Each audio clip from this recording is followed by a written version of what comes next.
하나님 말씀 신약성경 사도행전 1장이 되겠습니다. 신약성경 187쪽 사도행전 1장 12절에서 14절까지 우리 함께 보시겠습니다.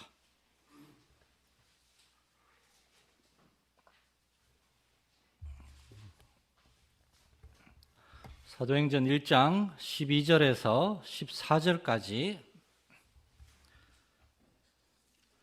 한 절씩 교독하겠습니다. 제자들이 감람원이라 하는 산으로부터 예루살렘에 돌아오니 이 산은 예루살렘에서 가까워 안식일에 가기 알맞은 길이라.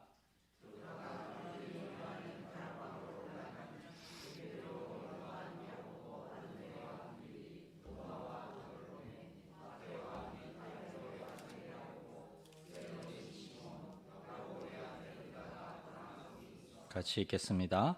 여자들과 예수의 어머니 마리아와 예수의 아우들과 더불어 마음을 같이하여 오로지 기도에 힘쓰더라. 아멘. 할렐루야. 예배 오신 여러분을 환영합니다. 오랫동안 주일학교를 섬기면서 아이들에게 많은 질문을 받았는데 그 중에 가장 많은 질문 중에 하나가 아이들은 이렇게 자주 묻습니다. 교회는 뭐 하는 데예요? 교회는 왜 다녀요? 사실 이 간단한 질문들에서 우리는 교회란 무엇인가? 우리는 어떤 사람들인가에 대한 정말 중요한 그러한 진리에 접근하게 됩니다. 무슨 말인가 하면 우리의 자녀들에게 또는 우리의 교회학교 아이들에게 또는 우리의 오이코스들에게 교회가 무엇이고 우리가 왜 교회에 다니는지에 대해서 가장 쉽고 단순하게 명확하게 우리가 대답을 할 수 있어야 된다는 겁니다.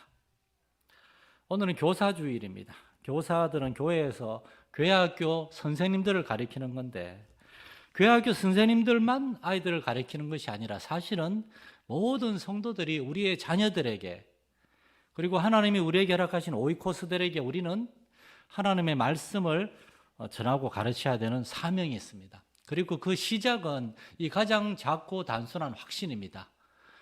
하나님이 우리를 교회로 부르셨다는 사실, 그리고 교회인 우리가 어떻게 살아가고 우리가 어떻게 이 세상을 살아가야 되는가에 대한 그 확신이라는 겁니다. 그게 복음 전도입니다. 혹시나 여러분 중에서 마음에 생각이를 아이고 목사님 저는 그냥 조용히 교회나 다니고 싶습니다. 저는 하나님의 말씀도 잘 모르고 기도도 많이 하지 않고 그 말씀을 가르치는 일은 저 같은 사람은 못합니다. 그런 거는 목사님이나 우리 교사 선생님들이 좀 해주면 좋겠습니다. 그렇게 생각하신다면 미안하지만 여러분은 직무유기입니다. 하나님은 우리 모두를 하나님의 자녀로 부르셨고 우리 모두를 또한 하나님의 일꾼으로 다시 보내기를 원하십니다. 우리가 교회고 우리가 교회를 이루고 있고 우리가 교회를 세워가는 겁니다. 목사로서 저는 저의 사명을 교회를 세우는 거다 그렇게 생각하고 있습니다. 저는 여러분이 아시는 것처럼 까칠하고 고집이 세죠. 자기주장이 강하죠. 그런데 그럼에도 불구하고 저의 최고의 우선순위는 교회입니다. 제가 목사 안수 받을 때 그 어떤 우리 교단의 어른 목사님이 교회 주인은 누구냐? 제 앞에 분들이 전부 다 예수님 그러더라고요. 저는 교회 머리는 예수님이지만 교회의 주인은 성도들입니다. 그렇게 대답했다가 하마터면 목사 안수를 못 받을 뻔했습니다. 돌아가신 충무교회 원로 목사이신 최건호 목사님이 이놈 좀 이상하다고 한 번 더 점검을 해봐야 되겠다고 그러면서 그분의 이야기를 교회의 주인은 목사다라고 하시더라고요. 그래서 면접 시간에 막 다툼이 있고 그랬는데 저는 교회의 주인은 교회를 이루는 사람들은 성도들이다. 그러기 믿는 사람입니다. 여러분, 최초의 교회가 어떻게 세워졌는지 오늘 그 말씀을 통해서 교회가 무엇이고 우리가 왜 교회의 주인이 돼야 되는지 왜 성도들이 교회를 세워나가야 되는지 그 말씀을 좀 생각하려고 합니다. 사도행전 1장은 최초의 교회가 어떻게 세워졌는지 그 교회를 세운 사람들은 어떤 사람들인지에 대해서 나옵니다. 사도행전 1장은 예수님의 그 성천으로 시작합니다. 제자들이 보는 데서 예수님이 하늘로 올라가셨어요. 그리고 사도행전을 기록한 누가가 그 앞서 기록한 누가복음 마지막 장에서 누가는 예수님의 부활에 대해 얘기합니다. 그러니까 누가가 얘기하는 것은 예수님은 십자가에서 죽으셨으나 다시 부활하셨고 그리고 사도행전 1장에서 하늘로 올라가셨다는 겁니다. 그러면 여기에서 정말 중요한 질문이 하나 있습니다. 그러면 남은 사람들은 어떻게 되는가 하는 겁니다. 예수님의 제자들 생각해 보세요. 예수님이 십자가를 지실 때 다 도망갔어요. 그중에 수지자인 베드로는 예수님을 모른다고 3번이나 부인했어요. 이런 사람들을 다 남겨두고 예수님은 훅 가버리신 겁니다. 그러면 그 남은 사람들은 도대체 뭘 어떻게 해야 됩니까? 여러분, 그런데 그 남은 사람들이 바로 교회를 세웠습니다. 물론 그 남은 사람들은 매우 부족한 사람들입니다. 연약한 사람들입니다. 오늘 말씀의 제목처럼 지극히 평범한 사람들입니다. 마태복음 28장 16절 17절에 보면 이런 말씀이 있습니다. 11 제자가 갈릴리에 가서 예수께서 지시한 산에 이르러 예수를 배웁고 경배하나 아직도 의심하는 사람들이 있더라. 부활하신 예수님을 보고 있으면서도 제자들 중에는 의심하는 사람들이 있었습니다. 그들은 뭐를 의심했겠습니까? 저분이 정말 부활하신 예수님이 맞을까? 혹시 천사가 예수님의 형태로 나타난 건 아닐까? 또 다른 사람들은 아니 예수님이 부활하셨는데 그럼 어떻게 하나? 나는 앞으로 어떻게 살아야 되나? 그런데 예수님이 하늘로 확 올라가 버리신 겁니다. 이것이 예수님이 부활을 성천하신 이후에 그 자리에 남아있던 사람들의 현실입니다. 그들은 아직 성령을 받지 못했기 때문에 11 제자와 다른 많은 사람들은 두려움과 의심이 가득했습니다. 그들의 가장 큰 두려움과 의심은 아니 예수님 저렇게 떠나가 버리면 앞으로 나는 어떻게 해야 하나? 앞으로 우리는 어떻게 살아야 되나? 그런 두려움과 의심이었을 것입니다. 저는 예수를 믿는 사람들에게는 이러한 두려움과 의심이 당연히 있어야 된다 그렇게 생각합니다. 이게 하나도 없이 그냥 막 기분 좋게 예수를 믿는 거 그런 일이 있을 수 없습니다. 예수를 믿는 것은 엄청난 결단이에요. 내가 정말 예수님이 살아계신 하나님의 아들이고 그분이 나를 위해 이 땅에 오셨고 그분이 나를 위해 죽으셨고 그러므로 나는 그분을 나의 구주로 모셔드리고 이제 그분을 나의 왕으로 모시면서 살아야 된다? 그것이 어떤 삶일까? 나는 내가 원하는 삶이 있는데 나는 내가 성공하고 싶은데 내가 추구하는 삶이 있는데 그런데 아무리 봐도 성경과 하나님의 말씀은 그게 아니라 다른 걸 원할 때 그때 우리는 갈등해야 됩니다. 두려워해야 됩니다. 의심해야 됩니다. 고민해야 됩니다. 그러한 영적인 싸움을 통해서 마침내 우리는 굴복하는 겁니다. 그게 회개입니다. 그러한 과정이 없이 뭐 그렇다면은 예수님도 믿어보지 하나님도 믿어보지 뭐 하나님이 나의 삶에 도움을 주겠지. 자기가 원하는 삶은 그대로 계속 살아가면서 예수 믿고 교회 다니는 거 격가지로 우리가 생각을 한다면은 여러분 우리는 반드시 실족하게 되어 있습니다. 예수를 믿을 때 우리는 우리의 메인 도로, 우리의 고속도로, 우리의 삶의 방향을 근본적으로 바꿔야 돼요. 그게 쉽겠습니까? 우리의 생각과 감정과 의지와 우리가 계속 살아오던 삶의 방식, 우리가 좋아하는 것들이고 추구하는 것들이 있는데 그걸 내려놓기가 쉽겠습니까? 거기에 갈등이 있어요. 두려움이 있어요. 의심이 있어요. 영적인 싸움이 있어요. 그건 당연한 것입니다. 그런 게 있어야 됩니다. 예수님의 제자들이 지금 그러한 상태입니다. 두려움과 의심과 연약함으로 가득했어요. 그런데 오늘 성경에서 우리는 정말 놀라운 말씀을 보는데 예수님이 그들을 그냥 놔두고 갔다는 겁니다. 예수님은 그들을 남겨두고 떠나가셨습니다. 왜 그랬을까? 왜냐하면 이제는 제자들의 시간이 때문입니다. 미국의 존 메가든 목사님은 누가복음을 설교해서 설교집을 냈는데 그 제목을 예수님이 전하신 복음이라고 썼어요. 그리고 사도행전을 설교해서 사도행전 설교집을 냈는데 그 제목을 사도들이 전한 복음이라고 그랬어요. 그러면서 그 책에서 그분은 이제 예수님의 시간인 누가복음의 시대가 지나고 이제 제자들의 시간, 사도들의 시간, 사도들의 삶이 됐다는 겁니다. 사도행전은 사도들이 다니면서 교회를 세우고 복음을 전했던 사도들의 행전이고 교회의 행전입니다. 그러한 사도들의 시작은 오늘 사도행전 1장에서 참으로 연약한 사람들, 두려움과 의심이 많은 사람들, 이제는 예수님, 눈앞에 보이는 예수님을 따라다녔는데 이제는 예수님이 보이지 않고 이 세상에서 내가 스스로 주인된 삶을 살아야 되는데 그 삶을 어떻게 살아야 되나? 이제 켄터키 엿집에서 예수님이 다 해주던 그러한 시절을 떠나서 이제는 내가 독립해서 내가 스스로 주도적인 신앙생활을 해야 되는데 예수님이 확 가버렸으니까 그 삶은 어떤 것인가? 그러한 두려움 가운데 있는 사람들이 제자들이었습니다. 그리고 예수님은 그 제자들에게 교회를 세우라고 명령하셨습니다. 여러분, 우리에게 두려움이 있고 연약함이 있고 여러분, 그건 당연한 겁니다. 그렇기 때문에 우리가 하나님을 찾게 됐고 찾아야 하고 기도해야 되고 하나님의 도우심을 받아야 되고 예수 믿는 삶에는 그러한 벽이 있어요. 장애물이 있어요. 시련과 고통이 있어요. 그런데 그러한 과정을 통해서 우리는 교회를 세워나가고 주님이 기뻐하시는 사람들로 변화되어 가는 겁니다.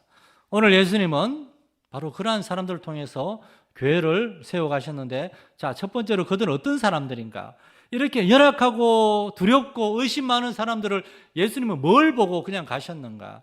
왜냐하면 첫째, 그들은 예수님을 본 사람들이고 예수님의 증인들이기 때문입니다.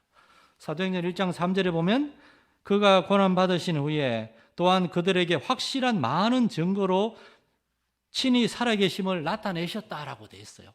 이들은 참 두려움 많고 연약한 사람들인데 그러나 이 사람들에게 특별한 사실이 하나 있는데 이들은 예수님의 고난과 죽으심과 그의 살아나심을 다 본 사람들이에요. 그리고 그 사람들이 보는 데서 예수님이 하늘로 올라가셨습니다. 그들 중엔 비록 주님이 잡히시고 고난당하시고 십자가에 죽임당하는 걸 보면서 실족한 사람도 있고 두려워한 사람도 있고 실망한 사람들도 있으나 그런데 예수님은 부활하신 이후에 40일 동안 뭘 하셨습니까? 다니면서 그들을 다 불러 모았어요. 이게 성경의 중요한 메시지입니다. 예수님을 버린 사람들, 예수님을 부인한 사람들, 예수님을 떠나가려고 하는 제자들, 그래서 예수님의 십자가 옆에도 오지 않고 부활하신 무덤에 찾아오지도 않았던 이러한 제자들, 예수님이 안식 후 첫날 제자들 찾아갔을 때 그 자리에 없었던 도마는 뭐라고까지 합니까? 내가 예수님을 보고 그 못자국에 내 손가락 넣어보고 그 창자국에 내 손가락 넣어보고 그러기 전에 못 믿겠다. 이거는 정말 엄청난 불신앙의 불경스러운 말인데 그런 도마한테 찾아서 예수님은 도마야 내 상처를 만져보고 믿음 있는 자가 되라.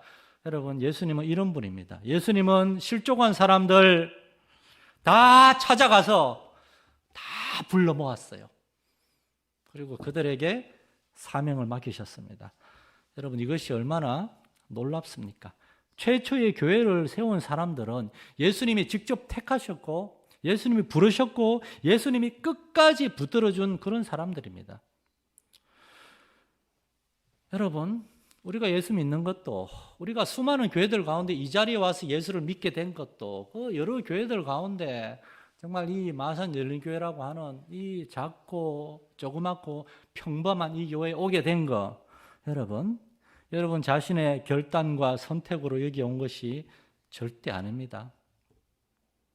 목사인 저도 제 선택과 결단으로 여기 온 게 절대 아닙니다. 목사가 자꾸 자기에 의해서는 안 되지만 부끄럽지만 한 가지만 간증을 하자면 2012년 가을에 서울에서 한 400~500명 되는 부목사로 있다가 담임 목사님하고 관계도 어렵고 저도 빨리 더 단독 목회를 하고 싶고 그래서 교회를 알아봤는데 우리나라에서 미국에서 독일에서 교회에 다 지원서를 냈는데 이력서가 다 안 되고 그러고 있다가 이제 마산에 우리 교회 전신의 안디옥 교회 이력서를 내가지고 내려오게 됐습니다. 내려오기로 했습니다. 근데 그때 안디옥 교회가 자꾸 어려운 교회였죠. 그렇지만 저는 교회에 내려오려고 했었는데 그리고 결국에 내려왔죠. 그리고 그때 무슨 일이 있었는가 하면은 사실은 그 교회 많은 성도들이 저한테 교회를 개척하자고 그렇게 얘기를 했습니다. 그래서 솔직히 말하면 마음도 흔들렸어요. 심지어 제 친구 목사님들이 그것도 하나님의 뜻이지 않겠느냐. 그런데 저희 부부는 그러지 않기로 했습니다. 왠가 하면은 저희가 2년 동안 부교육자로 있으면서 저는 담임 목사님한테 구박을 많이 받았지만 우리 성도들이 너무 우리를 사랑하고 아껴줬고 그런 교회에 우리는 상처를 내고 싶지 않았어요. 근데 나중에 몇 년 있다가 그 교회에 많은 성도들이 나왔어요. 다른 교회에 가고 뭐 그런 일이 있긴 했어요. 그런데 저는 제가 그걸 하고 싶지 않았어요. 그래서 저는 하나님이 정말 나를 이 교회에서 가장 멀리 보내시는 거 보니까 이게 하나님의 뜻인가 보다. 그래서 여기까지 내려왔습니다. 사실은 저의 결단과 선택인 것 같지만은 하나님 그렇게 저를 몰았어요. 여긴 아니다, 여긴 아니다. 가장 멀리 가야 되겠다. 그런데 정말 가장 멀리 왔어요. 그때 제 담임 목사 취임식 할 때 서울에 몇몇 권사님이 여러 성도들이 왔는데 저보고 농담으로 그러더라고요. 너무 멀리 와서 한번 와보지도 못하겠네요. 너무 멀리 왔어요. 그런데 그 이후로 하나님께서 우리 교회를 여기까지 인도해 주신 겁니다. 여러분, 우리가 신앙생활하면서 정말 조심해야 될 생각이 있습니다. 우리가 하는 일이 전부 다 내가 생각한 거고 내가 결단한 거고 내가 선택한 거다. 여러분, 그런 거 없습니다. 여러분, 교회 다니기 싫으면 나갈 수 있고 일하기 싫으면 그만둘 수 있고 내 생각대로 내 마음대로 교회 생활할 수 있고 신앙생활할 수 있다. 그런 것은 없습니다. 여러분, 예수 그리스도의 영이신 성령으로 아니하고는 여러분은 예수를 믿을 수도 없고 예수님이 인도하시기 때문에 여러분이 이 자리에 와 있는 것이고 여러분은 선택이 아니고 여러분이 결단이 아님을 알아야 됩니다. 주님이 우리를 택하셨고 주님이 여러 가지 과정을 통하여 여기까지 인도하셨고 주님이 우리를 한 가족이 되게 했고 이제 주의를 하라고 주의 교회를 세워가라고 명령하고 있는 줄 믿으시기 바랍니다. 예수님의 제자들과 14절에 보면 예수의 어머니 마리아와 예수의 아우들과 그리고 나머지는 다 여자들이라고 되어 있어요. 초대교회 120명의 성도들 중에 11명의 제자들과 예수님의 제자 아우들 몇 명 빼고 나머지 100여 명의 성도들 전부 다 여자들이었어요. 초대교회에서 가장 작고 연약한 사람들, 평범한 사람들, 예수님은 그런데 불러도 모아도 그런 사람들을 다 불러 모았어요. 돈 많고 권력 있고 뭔가 힘 있는 그러한 사람들이 아니라 가장 작고 연약하고 힘없는 사람 다 불러 모았고 그들을 통해서 주님의 교회를 세웠습니다. 오늘날 우리도 마찬가지입니다. 우리에게 두려움이 있고 실수가 있고 연약함이 있고 오늘 본문에 최초의 교회를 세운 사람들도 그런 사람들이었습니다. 우리하고 똑같은 사람들입니다. 그런데 주님은 그런 우리를 부르셔서 주님의 교회를 세우라고 명령하고 있습니다. 두 번째로 이 최초의 교회를 세운 사람들은 정말 단순하게 주님의 약속을 믿는 사람들이었습니다. 이들은 다른 거 볼 거 하나도 없었어요. 그런데 이 사람들은 예수님의 말씀을 들었고 그것을 믿었어요. 사도행전 1장 4절에 보면 예수님이 이 부활 성천하시면서 이렇게 말씀하십니다. 사도와 함께 모이사 그들에게 분부하여 이르시되 예루살렘을 떠나지 말고 내게서 들은 바 아버지께서 약속하신 것을 기다리라. 예수님의 명령은 한 가지였습니다. 기다리라. 그런데 그게 쉬운 명령은 아니었습니다. 예수님을 잡아서 죽였던 사람들, 지금도 예수님을 쫓고 있는 사람들, 예수님을 반대하는 유대 종교 지도자들, 그들은 예수님의 제자들을 잡아가서 고난 당하게 할 수 있고 죽일 수도 있는 그러한 사람들이었는데 예수님은 예루살렘에 계속 머물면서 기다리라. 그 예수님의 기다리라는 단순한 명령 안에는 첫째, 왜 기다리라고 하는지 그걸 알고 그리고 그 약속을 믿으라는 엄청난 명령이 들어가 있는 겁니다. 예수님의 그 약속의 내용은 아버지께서 몇 날이 못 되어 성령을 베푸시리니 그 성령을 기다리라. 성령을 기다리라. 우리는 성령님이 누군지 다 알죠. 제자들은 성령이 누군지를 몰라요. 그런데 예수님은 성령에 대해서 공생에 여러 번 가르쳐 주셨습니다. 사실 요한복음 13장에서 17장까지 최후의 만찬에서 예수님이 했던 말씀 중에 대부분은 성령에 대한 가르침이었습니다. 내가 아버지께 구하겠으니 그가 또 다른 보혜사를 너희에게 주사 영원토록 너희와 함께 있게 하리니 그는 진리의 영이라. 세상은 너희 그를 받지 못하나 너희는 그를 아나니 그는 너희와 함께 거하시며 또 너희 속에 계시겠습니다. 예수님은 성령에 대해 약속하셨고 성령을 기다려라, 성령을 사모하라, 성령으로 세례를 받으라. 1장 8절에서 오직 성령이 너희에게 임하시면 너희가 권능을 받고 예루살렘과 온 유대와 사마리아와 땅 끝까지 이르러 내 증인이 되리라. 여러분, 오늘날 왜 교회가 부흥하지 않습니까? 왜 전도가 일어나지 않습니까? 우리가 성령을 받지 못했고 성령의 권능으로 우리가 증인이 되지 못했기 때문입니다. 그렇다면 우리가 던져야 될 당연한 질문은 뭐겠습니까? 초대교회에 정말 많이 배우지 못했고 가난하고 연약하고 두려움과 의심이 많은 이들, 그러나 이들이 예수님의 약속을 어린아이처럼 단순하게 믿고 예루살렘에서 그 위험한 상황에서도 마가의 다락방에서 계속해서 성령을 기다리며 기도했던 것처럼 저와 여러분도 성령을 달라고 기도해야 될 줄로 믿습니다. 여러분은 성령을 사모하고 있습니까?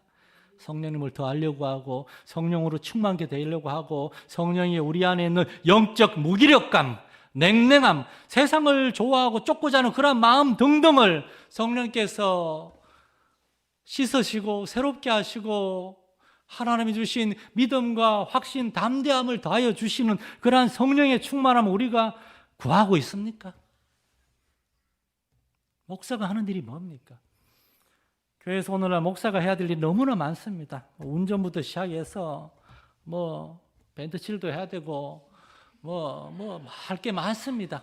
그러나 제가 해야 될 가장 중요한 사명은 여러분이 성령 충만 받고 성령의 사람들이 되어서 교회를 세우는 사람들이 되게 해달라고, 그리고 여러분에게 이 성령이 주시는 메시지, 하나님의 말씀을 전하는 게 목회자가 해야 되는 사명입니다. 저도 그렇고 오늘날 많은 목사님들이 이 사명을 제대로 감당하지 못하기 때문에 교회가 점점 힘이 없어지고 무기력해지고 성령으로 충만케 되지 못한다, 그러한 마음이 들더라고요. 주일날 아침에 오늘 주일이구나, 오늘 함께 교회에 가서 성도들과 함께 예배하고 하나님의 말씀을 듣고 성도들과 함께 정말 사랑의 친교를 나누는 그러한 시간이구나, 그러한 막 기쁨, 기대감을 가지고 아침에 일어나서 열심히 꽃단장을 하고 교회에 갈 준비를 하고 그러한 충만함으로 우리는 교회에 나오고 있습니까? 1장 8절 말씀에 너희가 권능을 받고 있는 그 권능이라는 말은, 그 권능이라는 말에는 능력이라는 뜻도 있는데 사실은 더 정확한 번역은 역동성, 충만함, 생명력이라는 뜻입니다. 막 성령으로 기도해서 병이 낫고 막 역사가 나타나고 그런 것만이 아니라 이거는 신앙생활 할 때 우리의 마음에 하나님의 성령이 주시는 뜨거움을 얘기하는 거예요. 성경을 읽고 싶고 성경을 더 알고 싶고, 그렇다고 하루 종일 성경만 읽으라는 게 아니에요. 하루 종일 기도만 하라는 게 아니에요. 저녁이 되어서 하루를 마감할 때, 하루를 돌아볼 때 하나님과 더 동행하지 못했다는 그런 안타까움 가지고 하나님의 은혜를 구하고, 또한 형제와 자매들을 기억하면서 우리가 온 전 성도들을 기억하지 못해도 우리 각 기관에 속해 있는 주일날 우리 남전도회, 우리 일여전도회, 이여전도회, 우리 바울성계 성도들, 기관들 봤는데 몇몇 사람들 힘들어 보이는데 주님 그들을 기억해 주세요. 그들이 생각나고 이러한 마음들, 이러한 역동성, 이것이 바로 권능을 받는 겁니다. 하나님에 대해서, 다른 사람에 대해서 더 관심을 가지고 더 알려고 하고 더 섬기려고 하고, 남이 나에게 무엇을 해줄까를 생각하고 기대하는 것이 아니라 나는 다른 사람을 위해서, 나는 형제와 자매들을 위해서, 나는 주의 몸내 교회를 위해서, 우리 주님을 위해서 어떻게 살고 일하고 있는가, 그것 때문에 기도하게 되고 안타까워하게 되고 하나님의 은혜를 구하게 되는 것, 이게 우리 안에 있어야만 우리는 정인이 될 수 있습니다. 여기 있는 우리의 형제 자매들도 우리가 그렇게 살피지 못하고 여기 있는 사람들한테도 별 관심이 없는데 어떻게 사마리아와 땅끝까지 저 끝에 있는 사람들, 금요일마다 목사님이 튀르키예, 시리아 기도하자 그러고 지금 튀니지에 권혜주 성교사님이 혼자 가가지고 거기 현지인들 돌아보고 집이나 이런 게 사역지 돌아보고 있는데, 그러고 기도 편지 안만 써놓고 해도 그게 나하고 무슨 상관인가? 그래 되는 겁니다, 여러분. 성령으로 충만하지 않으면은. 여러분, 초대교회 성도들은 참으로 연약한 사람들이었습니다. 그런데 이 사람들은 자신의 연약함을 인정하고 함께 모여서 정말 기도하는 사람들이었습니다.